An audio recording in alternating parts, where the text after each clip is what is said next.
Good morning students. आज हम पढ़ेंगे हमारा एसएस में 4th चैप्टर जिसका नाम है व्यापारी शासक कैसे बने। यानी जो व्यापारी किसको कहा गया है? अंग्रेज़ लोगों को। अंग्रेज़ लोग भारत की संस्कृति सभ्यता से प्रभावित होकर ही भारत में आए थे, लेकिन जब उन्होंने देखा कि भारतीयों में कोई भी एकता नहीं है तो धीरे धीरे उन्होंने भारत पर अपना अधिकार कर लिया। ठीक है, और धीरे धीरे भारत को कई वर्षों तक अपना गुलाम उन्होंने बनाकर रखा। सबसे पहले वेलेज़ली की विस्तार योजना।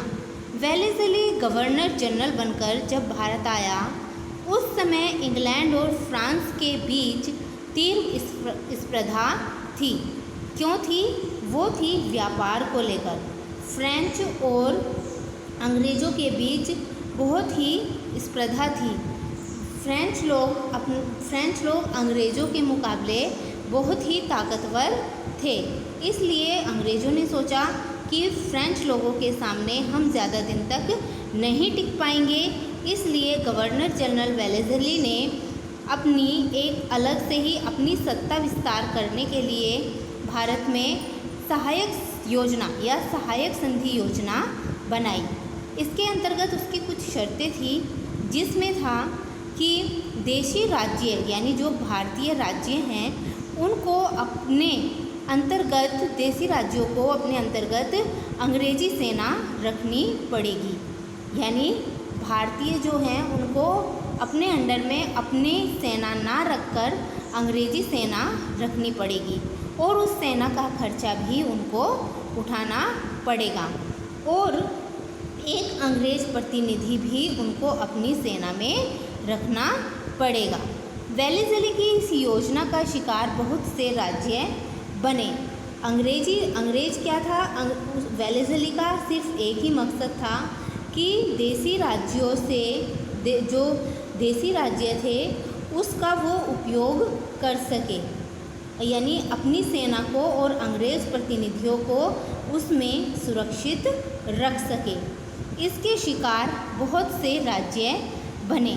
इस योजना का शिकार बहुत से राज्य बने, जिनमें निज़ाम, मैसूर, अयोध्या, गायकवाड़, मराठा आदि थे।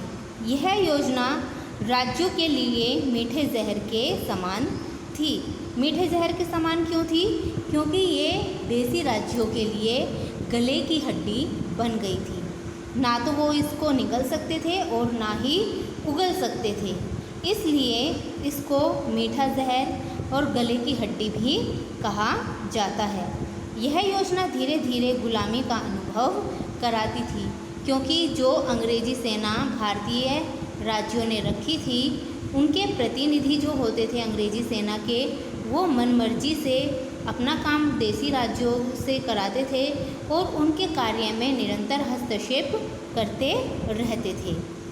ठीक है, तो इसके बाद क्या हुआ? अंग्रेज़ों ने एक के बाद एक राज्यों में फूट डाली। अंग्रेज़ों ने क्या काम किया कि उनका यही था कि भारत में भारतीय राजा जो हैं उनमें आपस में एकता नहीं है। इसलिए उन्होंने फूट डालो और राज्य करो की नीति अपनाई। डिवाइड एंड रूल, फूट डालो और शासन करो। उन्होंने मराठाओं में लड़ाई कराई। निज़ाम जो इस योजना को स्वीकार करने वाले प्रथम थे, उनसे झगड़ा करवाया। धीरे धीरे ये लड़ाई इतनी बढ़ गई कि देशी राज्य आपस में ही लड़ने लगे। अयोध्या, गोरखपुर, कर्नाटक, फर्रुखाबाद आदि राज्यों को हड़प लिया। वेलेज़ली ने अपनी योजना से कंपनी का विस्तार व सर्वोपरि बना दिया था। यानी वेलेज़ली ने जो सहायक संधि योजना बनाई थी, उसके अंतर्गत उसने कंपनी को बहुत ही प्रॉफिट कराया और उसको कुछ ही वर्षों में सर्वोपरि सर्वश्रेष्ठ बना दिया था। नेक्स्ट है अंग्रेज पूरे भारत में फैल गए। अब अंग्रेज़ क्या था? अंग्रेज़ों को अपना जो साम्राज्य था वो बहुत ही ज़्यादा विस्तृत करना था। इसके लिए अब वो पूरे भारत में अपना साम्राज्य फैलाना चाहते थे। अब अंग्रेज उत्तर भारत में आगे बढ़े।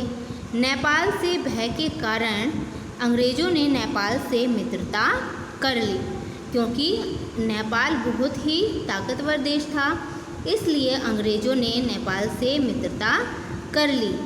सिंध में महाराजा रणजीत सिंह के साथ मित्रता कर ली, क्योंकि उस टाइम पर राजा जो रणजीत सिंह थे महाराजा, वो बहुत ही शक्तिशाली थे और उनके साथ मित्रता करके उन्होंने अफ़गान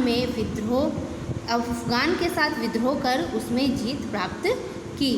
अंग्रेज़ों ने सिख साम्राज्य प्राप्त करने की कोशिश की, परंतु रणजीत सिंह उस समय के शक्तिशाली राजा थे। वो अंग्रेज़ों की चाल को समझ गए कि अंग्रेज़ लोग चाहते क्या हैं, तो उन्होंने उनके साथ विद्रोह किया। क्योंकि रणजीत सिंह बहुत ही बुद्धिमान और शक्तिशाली महाराजा थे, इसलिए उन्होंने अंग्रेज़ों के अपोजिट एक जो ब्रिटिश सेना थी उसका गठन किया। उनके ही सामने उनकी ही ब्रिटिश सेना उन्होंने लाकर खड़ी कर दी। तो उससे क्या हुआ कि अंग्रेज़ों ने रणजीत सिंह को धोखे से मार दिया। और क्या हुआ कि रणजीत सिंह की मृत्यु के बाद सिख समुदाय में अराजकता फैल गई, यानी उनमें अब क्या है, पंजाब में अराजकता फैल गई। अब आपस में कोई भी प्रेम भाव नहीं रहा अंग्रेज़ों के प्रति। जो लोग थे वो झुक गए और जो पंजाब का शासन था वो भी अंग्रेज़ों के अंग्रेज़ों ने अपने अंदर ले लिया। हार्डिंज गवर्नर ने सिख साम्राज्य को भेदभाव की नीति से अंग्रेज़ी शासन के नीचे ला दिया था।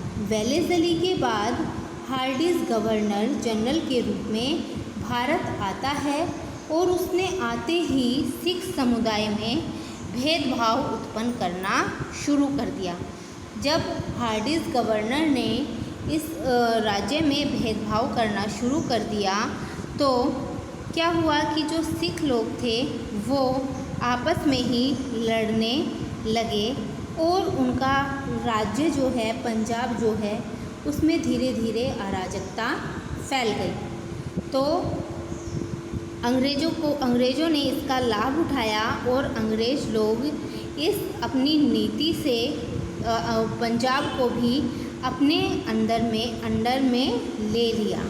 तो बच्चों, ये आज हम यहीं पर पढ़ेंगे। नेक्स्ट वीडियो में मैं आपको इसको कंटिन्यू करेंगे। इसमें जो आपका होमवर्क है वो है ये, सहायक योजना किसने लागू की, सहायक योजना को कौन कौन से राज्यों ने स्वीकार किया और सिख साम्राज्य को किसने अंग्रेजी शासन में शामिल किया।